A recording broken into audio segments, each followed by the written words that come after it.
নমস্কার বন্ধুরা, সবাই কেমন আছেন? আশা করি সবাই ভালো আছেন আর আমরাও ভালো আছি। নূপুর ভাইজাগ ব্লগের আরেকটি ভ্লগ নিয়ে আপনাদের সামনে চলে এলাম।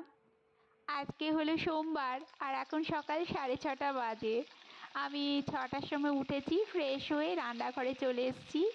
আর আজকে একটু তাড়াতাড়ি মিষ্টির বাবা যাবে।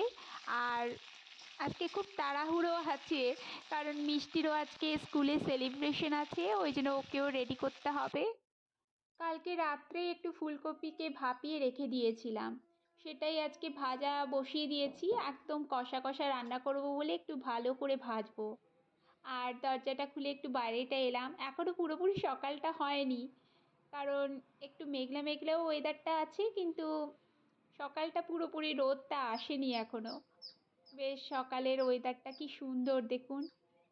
চতুর্দিকে এখানে কুয়াশা পড়ছে, আগে ভাইজাকে অত কুয়াশাই দেখা যেত না, এখন পলিউশনের জন্য হচ্ছে, পাহাড়গুলো তো দেখাই যাচ্ছে না। চলুন এদিকে রান্নায় যাই, ওখানে ভাতও বসিয়ে এসছি। ফুলকপিটার জন্য একটা পেঁয়াজ কেটেছি, পেঁয়াজ কুচি, টমেটো কুচি সব কুচি করেই দেবো, আর আদা রসুন পেস্ট করা আছে সেটা দিয়েই করব। বেশ লাল করে ভেজে নিয়েছি। মিষ্টিটা এখনও ওঠেনি, ওর আজকে 9:30 থেকে স্কুল আছে। ওদের স্কুলে পঙ্গল সেলিব্রেশন বলে একটা ছোট্টখাটো একটা বাচ্চাদের নিয়ে টিচাররা সেলিব্রেশন করবে, যাতে বাচ্চারা বিভিন্ন রকম কবিতা মানে পোয়েমগুলো, একটু নাচ গান এইসবই হবে। আর ওদের স্কুলে একটু পুজোও হবে, মানে ওরা পঙ্গলে যে পুজোটা করে, ওদের পঙ্গল তো একটা বড় উৎসব তেলুগুদের, ওই জন্য ওরা এটাকে খুব বড় করেই মানে। তাই ও মিষ্টির ছোটোখাটো প্রোগ্রাম আছে বলে ওর স্কুল আজকে তাড়াতাড়িও ছেড়ে দেবে। স্কুল থেকে ওদের শুধু ছবি পাঠায়, সেই ছবি পাঠালে আমি অবশ্যই আপনাদের দেখাবো আমার ব্লগের মাধ্যমে ওদের স্কুলের ভেতরটা কেমন সাজায়। একটু পেঁয়াজ, টমেটো, আদা রসুন পেস্ট, জিরে গুঁড়ো, লঙ্কা গুঁড়ো সমস্ত মশলা দিয়ে তরকারিটাও বেশ হয়ে গেছে, এরকম মাখা মাখা কষা কষা, খুব ভালো হয়েছে তরকারিটা খেতেও। তরকারিটা নামিয়ে দিয়েছি, একটু শিম ভাজা করব। শিমটা আগের দিনই কেটে রেখেছিলাম, না হলে না সকালবেলা একদম সময় হয় না, তাড়াহুড়ো তাড়াহুড়ো থাকে, মেয়েটাকে রেডি করা থাকে, ওই জন্য শিমটাকে কেটে রেখেছিলাম। একটু শিমের মধ্যে পেঁয়াজ কুচো দিলাম আর একটু এই 5 ফোড়ন দিয়ে বসিয়ে দিয়েছি। এবার নুন হলুদ দিয়ে ঢেকে দেবো, আস্তে আস্তে এটা হোক। ওইদিকে ভাতটা আমি নামিয়ে দেবো। ভাতটা নামিয়ে মিষ্টিকে তাড়াতাড়ি রেডি করে দিতে হবে, মিষ্টির বাবাকে আগে ছাড়বো, তারপর মিষ্টিকে রেডি করব। আর আজকে একটু মূলোর পরোটা করব। একটাই মূলো ছিল, কচি মূলোটা, কিন্তু অনেক দিন ধরে পড়ে আছে, ফ্রিজেই ছিল, সেটাকে ভাবছি ধনে পাতা দিয়ে একটু পরোটা করে নিই, খাওয়া হয়ে যাবে, নষ্ট হবে না মূলোটা। আর আমাদের এখানে সাদা মূলোই পাওয়া যায়। মূলোটাকে একটু নুন মাখিয়ে জলটা বের করে নিলে আটা মাখার সময় অসুবিধা হয় না, নরম হয় না। কিন্তু এর মধ্যে আটা দিয়ে আর জল দেওয়া যাবে না, জল দিলেই একদম নরম হয়ে যাবে।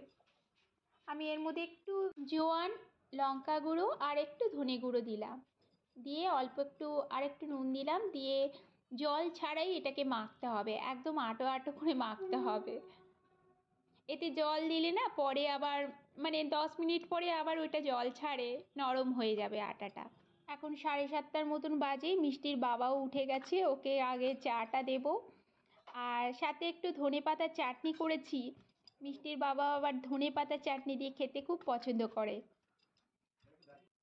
আর শিম ভাজাটাও নামিয়ে দিয়েছি, বেশ ভালো হয়েছে শিম ভাজাটাও, বেশ খেতে পেঁয়াজ পেঁয়াজ দিয়েছি তো খুব ভালো লাগছিল।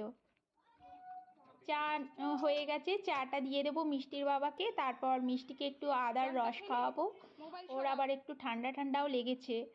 আজকের পর থেকে ওর ছুটিও পড়ে যাবে, এখানে পঙ্গলের ছুটি দিয়ে দেবে আজকে থেকে। সকাল হলেই এখন ছুটি পড়লেই এখন মোবাইল নিয়ে ব্যস্ত হয়ে যাবে। আমি এদিকে কাজে ব্যস্ত থাকলে ও মোবাইলটি কখন টুক করে নিয়ে বসে যায়, আর বকাবকিও খায় আমার কাছে। ওকে ব্রাশ করিয়ে দিয়েছি আর আমি রুটিটা করে নিচ্ছি তাড়াতাড়ি, কারণ মিষ্টির বাবার টাইম হয়ে যাচ্ছে, 8:30 বেজে গেল। এসব করতে করতেই 8:30 বেজে গেল। ওর ক্যারেজটাও ঢুকিয়ে দিয়েছি। আগে ওর মিষ্টির বাবার মতন করে দেবো রুটিগুলো, তারপর মিষ্টিকে রেডি করব। মিষ্টিকে ব্রাশ করিয়ে গরম জলও খেয়ে নিয়েছে, আর ওই রসটা তো খাওয়ালাম। রসটা খাওয়ার কিছুক্ষণ মানে কিছু খেতে নেই, ওই জন্য এমনি বসে বসে আছে, ওই মোবাইল নিয়েই বসে আছে।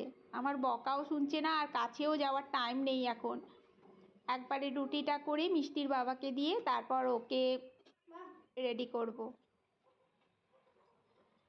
পরোটাগুলো খুব সুন্দর নরম নরম হয়, আর পরোটাগুলো না সঙ্গে সঙ্গে হাট বক্সে রেখে দিলে একদম জল বেরিয়ে যায়, একটুক্ষণ বাইরে রাখলে বেশ ভালো থাকে। এখন মিষ্টির বাবা খেয়ে নেবে, আর তারপর মিষ্টিকে খাওয়াবো। মিষ্টিকে খাইয়ে দিয়েছি, আর আমার মিষ্টি সোনা এই যে রেডি হয়ে নিয়েছে। রেডি করে ওকে কোনো রকম সাজিয়েছি, আমিও ঠিক পারিনি সাজাতে। তুমি কি সেজেছো? একটা লেহেঙ্গা পরিয়েছি। ওদের ট্র্যাডিশনাল ড্রেস পরে যেতে বলেছিল, ওই জন্য লেহেঙ্গাটা পরিয়েছি। ওকে একটু সাজুগুজু করিয়েছি বলে কয়েকটা ভিডিও তুলে নিলাম আপনাদের সঙ্গে, মানে শেয়ার করব বলে। আপনারা দেখবেন মিষ্টিকে। চলুন এবার ওকে দিয়ে আসি, তারপর আমি এসে টিফিন করব। আর আজকের ভিডিওটা তাহলে এখানেই শেষ করছি। ভিডিওটা কেমন লাগলো অবশ্যই জানাবেন, আর আমার মিষ্টিকে কেমন লাগছে অবশ্যই কমেন্ট করে জানাবেন। আপনারা আশীর্বাদ করবেন ও যেন খুব ভালো থাকে, সুস্থ থাকে। নমস্কার।